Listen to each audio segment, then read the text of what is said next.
Donc bonjour à tous. Aujourd'hui je vais vous présenter un petit problème d'arithmétique et de polynôme dont l'énoncé est le suivant. Donc vous vous donnez deux polynômes P et Q à coefficients entiers et unitaires. Donc unitaire ça va simplement dire que leur coefficient dominant, c'est-à-dire le coefficient devant la plus grande puissance de x qu'il y a dans le polynôme, est égal à 1. Par exemple x cube moins 2x plus 3 est un polynôme unitaire mais pas 2x cube plus 4. Et on suppose aussi que ces polynômes vérifient qu'on peut trouver une infinité de nombres entiers naturels n, tel que P de n divise Q de n. Donc une division entendue au sens des entiers.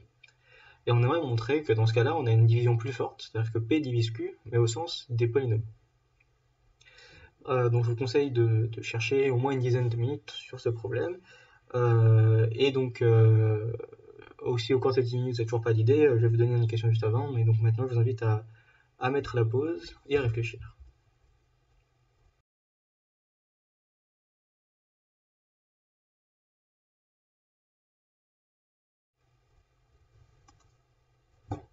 Alors, donc l'indication c'est la suivante, c'est qu'on va faire il faut faire la division euclidienne polynomiale de Q par P.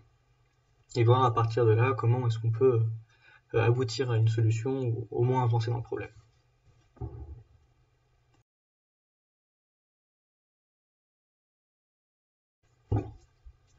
Ok, donc je vais présenter la solution. Donc si vous avez trouvé, bien joué à vous.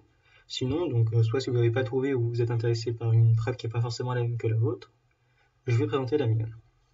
Donc le premier réflexe, ou la première idée qu'on pourra avoir, ce qui est assez naturel parce que ça arrive assez souvent en arithmétique, c'est de regarder la division euclidienne dans les entiers. Donc c'est-à-dire qu'on va associer une suite A de A indice n et R indice n, qui sont respectivement les quotients et les restes de la division euclidienne de Q de n par P de n. Bon, il faut faire un peu attention parce que celle-ci, elle est définie que si P de n est non nul, mais comme P est unitaire, c'est un polynôme non nul et donc il a un nombre fini de racines. Et donc, quitte à pas définir notre suite sur un nombre fini de valeurs, bah, ce qu'on a écrit au-dessus a du sens. Bien sûr, la condition de reste se traduit par le fait que R de n est un entier positif, mais strictement inférieur à la valeur absolue de P de n. Et cette écriture a du sens parce qu'on sait que le fait que P de n divise Q de n, ça veut dire que R indice n est nul. Donc la condition se traduit par il existe une infinité d'entiers n tel que R indice n soit nul.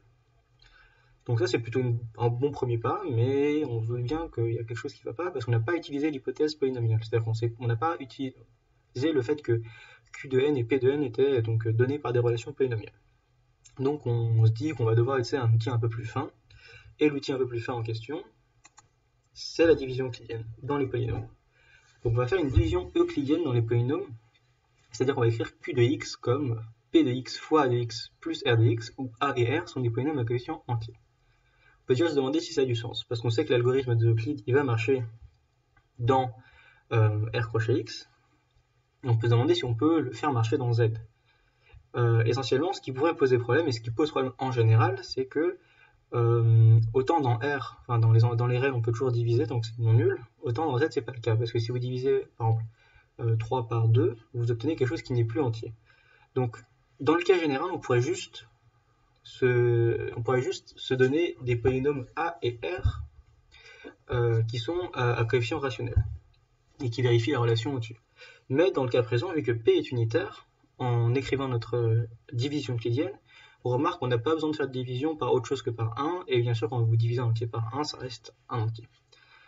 C'est des détails assez techniques, et si ça c'est pas très clair, je vous invite à regarder dans la description, il y aura un poly qui parlera plus en détail de l'arithmétique dans les polynômes, et de ce point-là plus précisément.